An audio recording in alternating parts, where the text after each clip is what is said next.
We're at a breaking point. It's 1776, and the colonists have tried repeatedly to reconcile with England. They realize now they have to declare independence and start the uphill battle to fight for their freedom. Once they made that decision, they felt compelled to explain why it is that their relationship with England suffered from irreconcilable differences. And that's how we got the Declaration of Independence. This document was tricky to write for a couple of reasons. First, they had been claiming their rights as Englishmen. Once you separate from England, can't do that anymore. Second, this puts into writing that they're rebelling against the king. And rebelling against the king is no joke. If you lose, you hang. Don't pass go, don't collect $200, just straight to jail and then the hangman's block. What's their argument in the Declaration of Independence? They're claiming that we as a free people have a right to stand up to an oppressor. Now today, this seems perfectly understandable. Only a government established by the people that protects the rights of the people deserves their support, right? Well, at the time, this was a very radical idea. No one had tried to claim this as a reason to rebel. This concept was radical, new, and based in philosophy. Specifically, the philosophy of John Locke, who created a theory about why people can declare independence from an oppressive government. This is another important philosophical strain that underlies the revolution.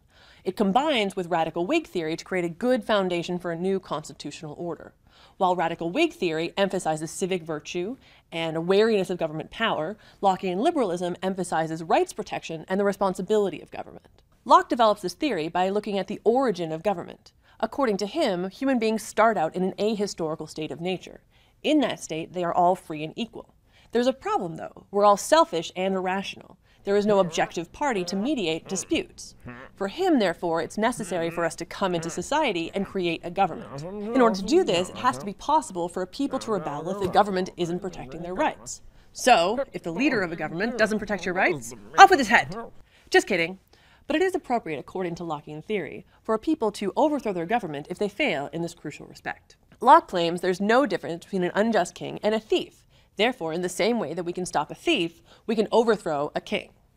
It's through a Lockean understanding of government by consent that we can move from seeing ourselves as British citizens, seeking the justice of the crown, to human beings born free and equal, confronting an oppressive ruler. We see these ideas reflected in the Declaration of Independence. England had regularly violated their rights. To that end, in the Declaration, there's 27 indictments against the king. This looks a lot like a list of indictments against a criminal. Let's look at an example. He has erected a multitude of new offices and sent hither swarms of officers to harass our people and eat out their substance. He sounds like a mob boss. Because of his actions, we were free to dissolve our allegiance to him and form a new society based on the consent of the governed. And we see this in the Declaration's preamble. We hold these truths to be self-evident, that all men are created equal, that they are endowed by their Creator with certain unalienable rights, that among these are life, liberty, and the pursuit of happiness, that to secure these rights, governments are instituted among men, deriving their just power from the consent of the governed.